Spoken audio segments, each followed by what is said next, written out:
Егер адам ес-түссіз жатса, егер сіз далада жүргенде, базарда, үйде кез келген жағдайда қалай көмектесеміз деген сұрақ туындайды. Көп адам не істерін білмей, қорқыныш, үрейленіп, яғни біз қорқа бастаймыз, себебі білмейміз. Сондықтан сіздерге осы нені көрсетіп өтейін деген. Міне, жүріп келатсыздар да, ес-түссіз жатқан адамды тауып алдыңыздар. Бірінші сәтте айналаңызға қарап, сіздің өміріңізге қауіп төніп тұрған жоқ па, соны қараймыз. Егер өміріңізге қауіп төнбей тұрса, науқастың жанына жақындап, яғни оң жағына отырып, оң жағына кеуде ұқсына параллель тұрып, науқасты шақырамыз.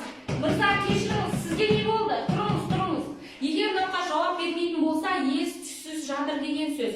Сондықтан ары қарай жалғастырып, науқастың кеуде қуысын киімнен арылтамыз және науқастың тынысын тексереміз. Тынысы жоқ. Ары қарай науқастың мына магистральды тамырына